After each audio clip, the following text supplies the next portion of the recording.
तो ये अब हम पिस्टल पे ट्राई करेंगे। ये ग्लॉक है।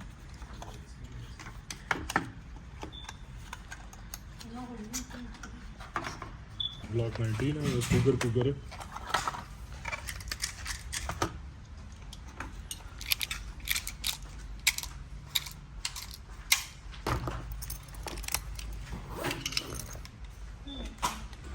ये मेरा फेवरेट गन है ये।